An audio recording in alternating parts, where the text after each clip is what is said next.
तेल है, मीडिया है, नेचुरल गैस है।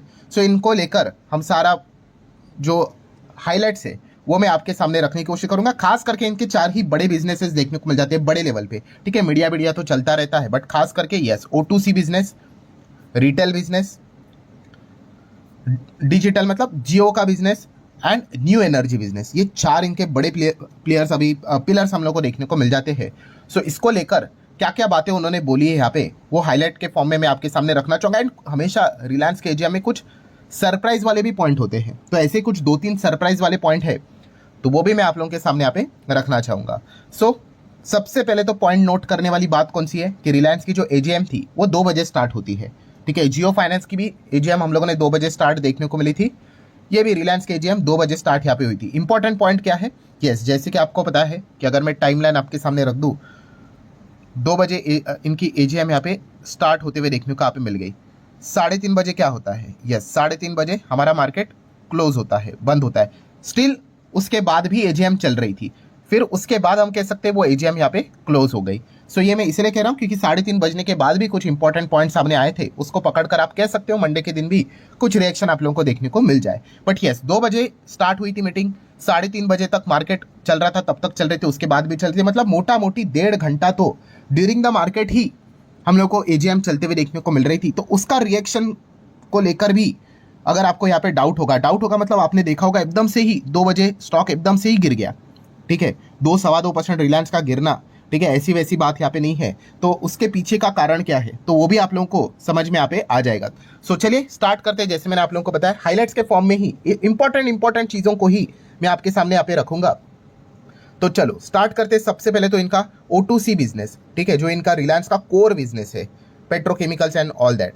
तो सबसे पहले तो उन्होंने यहाँ पे क्या बताया, यस कि O2C बिजनेस ने 100% कैपेसिटी यूटिलाइजेशन का जो उनका टारगेट था वो उन्होंने अचीव कर लिया। ठीक है, then no doubt geopolitical tensions देखने को मिल रहे हैं। ट्रम्प भीम का नाम तो नहीं लेंगे, बट आपको पता ही है जियोपॉलिटिकल टेंशन मतलब वही रशिया यूक्रेन वॉर जो चल रहा है, ट्रम्प जो प्रेशर बना रहे हैं। तो इस चीज़ के चलते उन्होंने यहाँ पे बताया है कि अगर ये भविष्य में अगर ये टेंशन अगर इजी मतलब नॉर्मल अगर हो जाते हैं, ठीक है, तो और ज़्यादा अच्छी ग्रोथ रिलायंस के बिजनेस में आप लोगों को देखने को मिल सकती है, O2C के बिजनेस में देखने को मिल सकती है। ठीक है, ये वाला जो चीज़ है वो थोड़ा सा प्रेशर इनके लिए क्रिएट कर रहा है, अनसर्टेनिटी क्रिएट कर रहा है, आप ऐसा भी कह सकते हो, वरना तो भाई इनको पेट्रोल जो भी है क्रूड ऑयल सस्ता ही दाम में तो यहाँ पे मिल रहा है।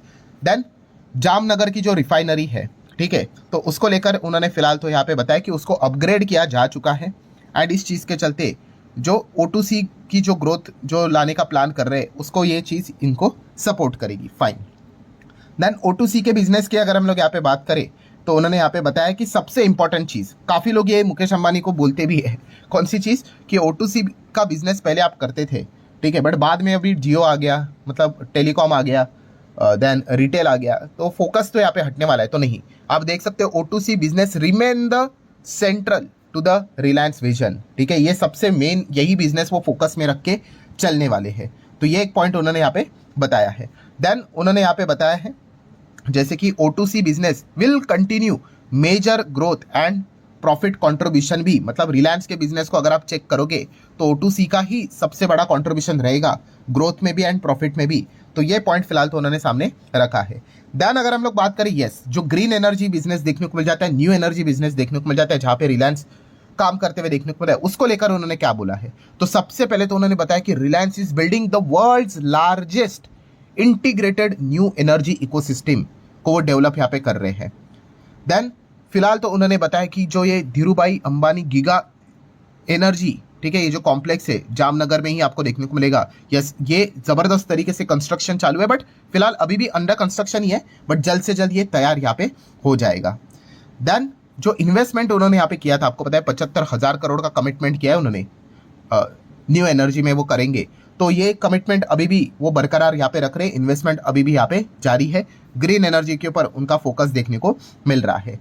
देन नेक्स्ट अगर हम लोग यहाँ पे बात करें तो उन्होंने बताया है कि ग्रीन केमिकल्स जो प्रोड्यूस किया जाता है तो उसमें अमोनिया देखने को मिल जाएगा, आपको ई मेथनॉल देखने को यहाँ पे मिल जाएगा। ठीक है, एविएशन फ्यूल भी यहाँ पे वो कवर करने की कोशिश यहाँ पे कर रहे हैं। ठीक है, सस्टेनेबल एविएशन फ्यूल, क्योंकि नितिन गडकरी जी ने ये भी एक बात बोली थी कि जैसे कि पेट्रोल डीजल की अगर हम लोग बात कर ले, वहाँ पे कैसे एथेनॉल हम लोग को देखने को मिल जाता है। वैसे ही जो फॉसिल फ्यूल देखने को यहाँ पे मिल जाता है, बायोफ्यूल देखने को मिल जाता है, ठीक है, वहाँ पे एविएशन सेक्टर में भी उसका इस्तेमाल किया जा सकता है। हालांकि अभी तक स्टार्ट नहीं हुआ है, बट ये इनके प्लान्स देखने को यहाँ पे मिल रहे हैं। बट जिस प्रकार से अभी जो पॉइंट्स हम लोग को एथेनॉल को लेकर जो कॉन्फ्लिक्ट चलते हुए देखने को मिल रहा है, शायद से एविएशन सेक्टर के लिए वो चीज़ एप्लीकेबल ना हो, ये भी हो सकता है। Then Jio and British Petroleum की बात कर ले, ठीक है, तो इलेक्ट्रिक व्हीकल चार्जिंग को लेकर भी, उसको एक्सपांड करने को लेकर भी ये काम करते हुए देखने को यहाँ पे मिल रहे हैं। नेक्स्ट अगर हम लोग बात करें, इनका जो टारगेट है 2035 तक नेट कार्बन जीरो यहाँ पे होना है, उसको लेकर आज भी रिलायंस कमिटमेंट यहाँ पे दे रही है, उसी के ऊपर वर्क कर रही है, ये भी पॉइंट उन्होंने यहाँ पे बताया है। And solar battery giga factories की अगर हम लोग बात करें तो वहाँ पे भी ऑपरेशन शुरू होते हुए देखने को यहाँ पे मिल चुके हैं। एंड आखिरी पॉइंट उन्होंने यहाँ पे बताया, ये काफी इंपॉर्टेंट पॉइंट है, इसको स्टार लगा लेना।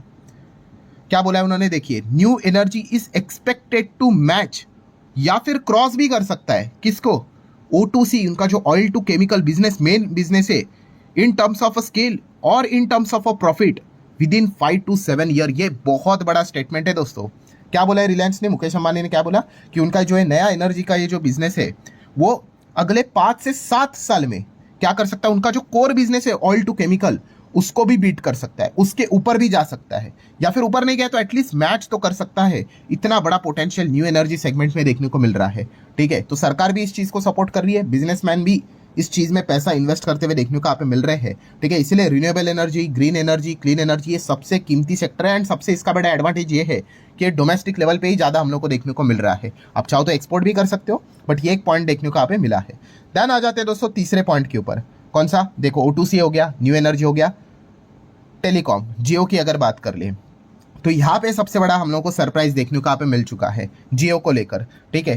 तो इस चीज में आप कह सकते हैं जो गिरावट है ना दोस्तों, उसमें भी वन ऑफ द रीजन आप कह सकते हैं कि जियो से रिलेटेड ये जो अनाउंसमेंट हुई उसके बाद ही ये गिरावट हम लोग को देखने को मिली है। मतलब ऐसा क्या हो गया, तो आ जाते हैं उसके ऊपर।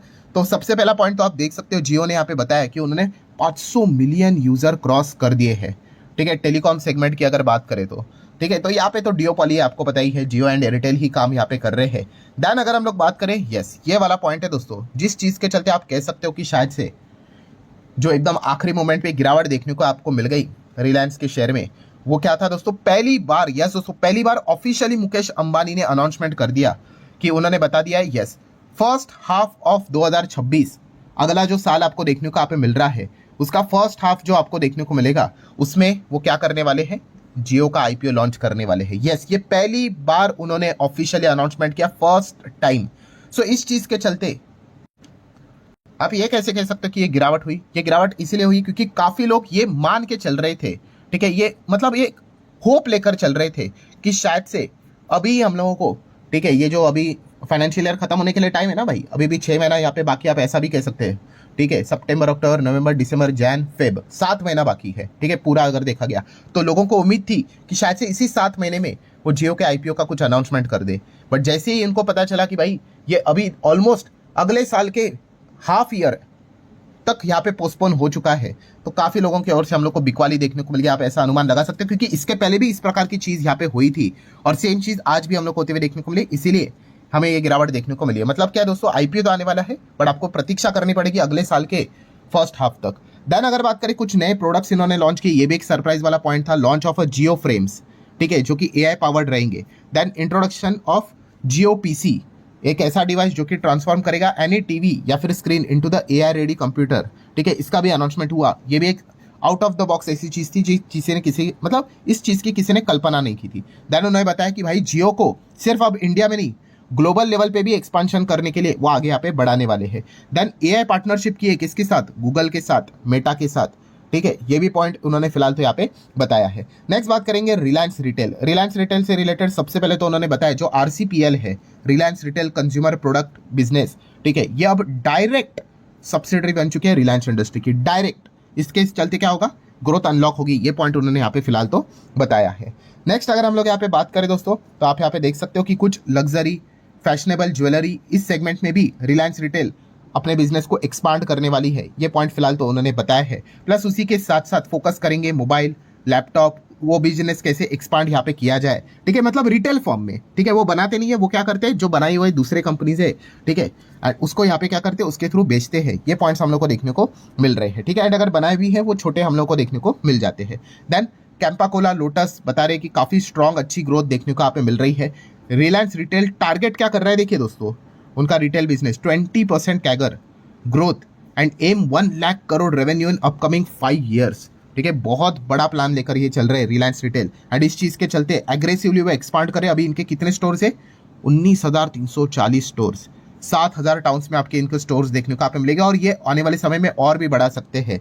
तो ये पॉइंट देखने को मिला, मतलब रिलायंस रिटेल और स्ट्रॉन्ग यहाँ पे हो रहा है। रिलायंस रिटेल के आईपीओ को लेकर कोई भी अपडेट देखने को नहीं मिला। हालांकि ये कॉमन सेंस वाली बात है, पहले उन्होंने बोल के रखा है 1000 बार कि पहले जियो का आईपीओ आएगा फिर रिलायंस रिटेल का आईपीओ आएगा। सो जैसे जियो का आईपीओ आएगा आप समझ लेना विद इन 2 ईयर्स आपको रिलायंस रिटेल का भी आईपीओ देखने को मिल जाएगा। देन आखिरी पॉइंट की बात करें, मुकेश अंबानी ने जीडीपी को लेकर क्या बात बोली है। सो मुकेश अंबानी ने सबसे पहले तो बताया कि इंडिया की जो जीडीपी है, जो ग्रोथ है, ठीक है, बहुत सारे अनसर्टेनिटी ग्लोबल लेवल पे देखने को मिल रही है, जियोपॉलिटिकल टेंशन है, उसके बावजूद डिस्पाइट ऑफ दैट अनस्टॉपेबल है, काफ़ी अच्छा चल रहा है। ठीक है, आज के दिन भी हम लोगों ने डेटा देख लिया, काफ़ी बढ़िया है। नो डाउट वो टैरिफ के पहले वाला डेटा है, उसके बाद जो अग्नि परीक्षा स्टार्ट हुई है उसमें देखना पड़ेगा कि एक्चुअल डेटा क्या निकल कर आता है। But according to the Mukesh Ambani, उनका ऐसा लगता है कि अगले 20 साल, नेक्स्ट 2 डिकेड्स, इंडिया की जीडीपी में इतना पोटेंशियल है कि वो सालाना 10% तक ग्रो कर सकती है। बाप रे बाप, ये कुछ बहुत ही बड़ा आप कह सकते हो कि मतलब अपने साइड से उन्होंने अनुमान कह सकते हो, एक्सपेक्टेशन कह सकते हो रखा हुआ है 10%। हालांकि उन्होंने कहा है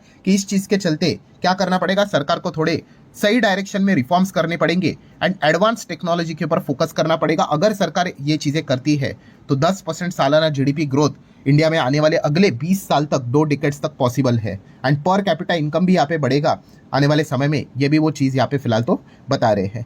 सो कुल मिला के दोस्तों आप यहाँ पे कह सकते हैं रिलायंस इंडस्ट्री की जो भी एजीएम थी उसका हाईलाइट मैंने आपके सामने रखा हुआ है। वीडियो अच्छा लगा होगा तो चाहो तो लाइक कर सकते हो।